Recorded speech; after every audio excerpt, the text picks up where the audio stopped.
Okay, we're going to do a quick lesson today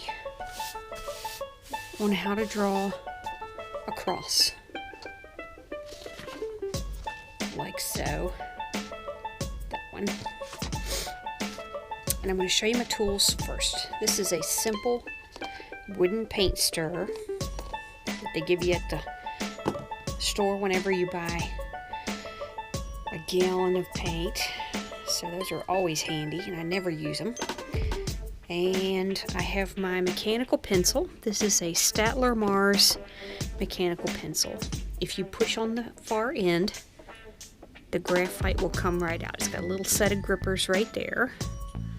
This is about $10, and you can buy it from the same store where you buy your paint.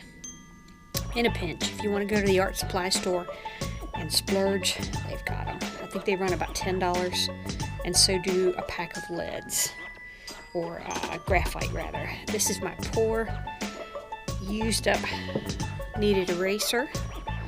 What's wonderful about these is they pick up all of your pet hair, and they can be kneaded, which is where the name comes from, to fit a shape, to pick up, look at all that, pick up all of, like the graphite. You can pinch it into a little shape.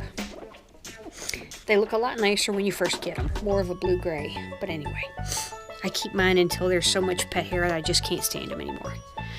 Now, let's get started here. Once we get all the hair off, I've pre-marked my paint stirrer with a 5-inch mark, and I believe that's 2.5. This is about the size I want to make my cross. So what I'm going to do is draw down and around, just like so. And we're going to come up right about there. Now, first we're going to take our kneaded eraser, clean this up.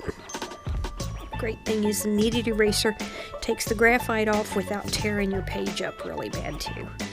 You're not going to burn a hole in your paper while you're trying to get rid of it. My goodness gracious. Pup must be shedding a lot of hair today.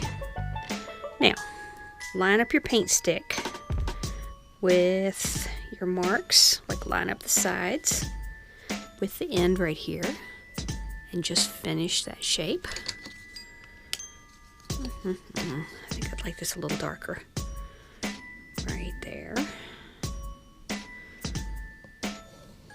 Ooh, whoops. Alright, let's clean that up.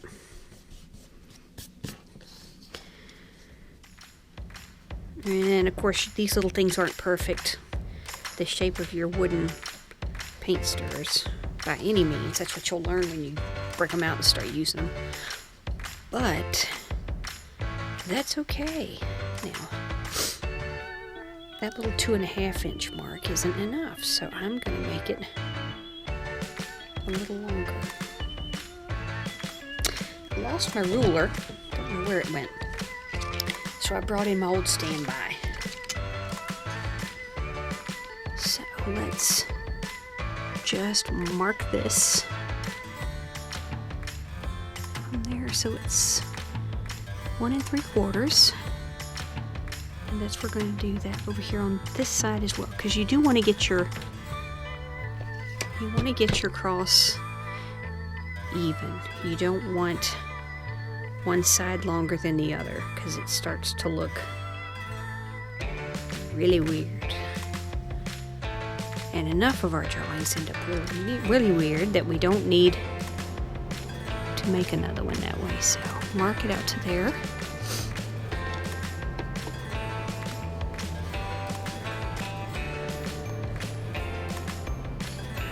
This day is just determined to make me crazy. Every little thing.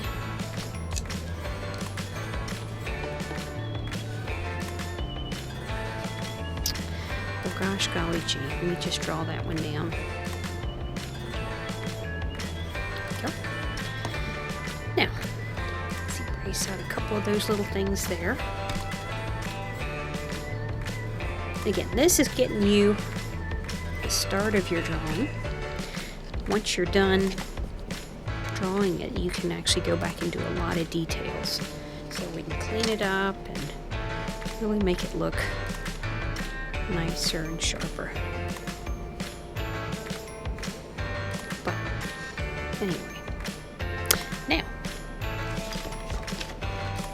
there's our basic shape, and then to do these 3D numbers, we are just going to do, we need to do our three-dimensional lines. So we're going to do, fix that one. Starting off, just take a bunch of them around about the right distance, same distance, because once you put your straight edge, once you line it up, you'll get the right length on all of them. But just starting out, just get them, kind of guess. Be all right. This is sketching fun anyway. Now, so you see we got all the angles in. What you're going to do is line this up. And you want to do it parallel to that line right there, your main, the first line we did. Let's move that just a hair closer. So, I'm going to do one. Do it from here, not all the way from here. I'm going to do two. See, it's starting to take shape a little bit already. Same thing with this one. Do it parallel to this line right here. Stop right there when it touches the side. Pick it up from that angle right there. Bring it across. Now,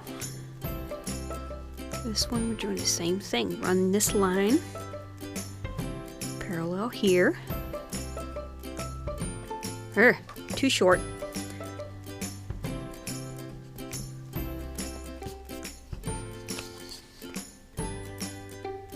Redraw those just a little bit darker. Make myself happy. A little bit longer.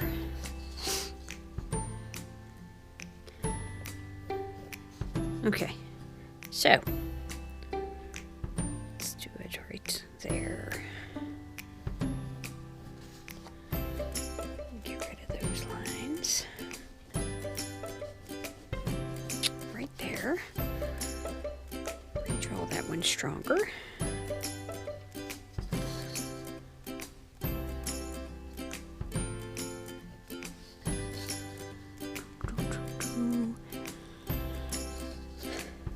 Down here at the bottom we do the same thing. Get parallel to this one.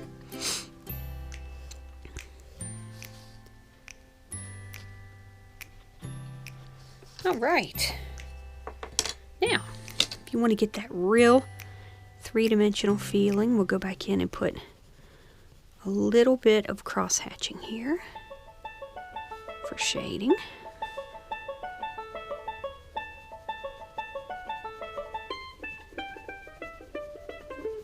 Just go ahead and run that across your lines. We'll come back and erase them out. Ooh.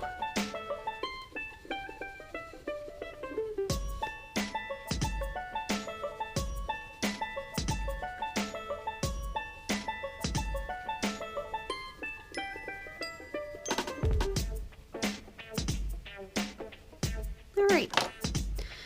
Now,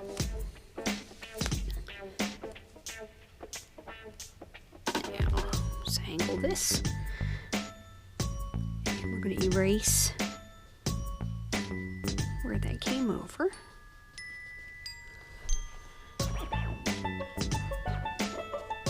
And you don't have to do this stuff with a heavy hand. Just do it real lightly. Because if you bear down on your page, you're gonna make it so dark that you can't go back and erase it.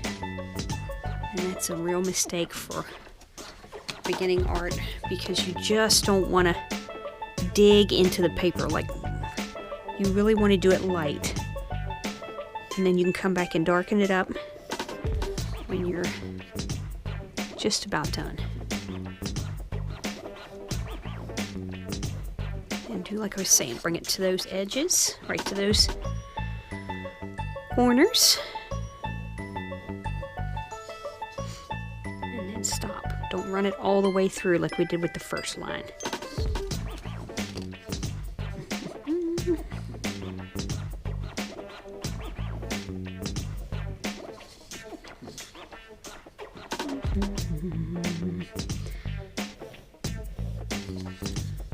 Last couple here. We'll just do these.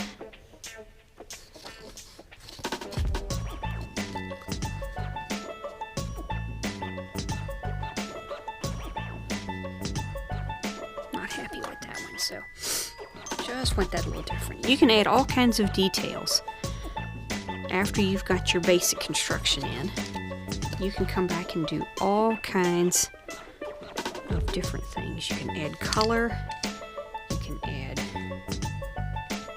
different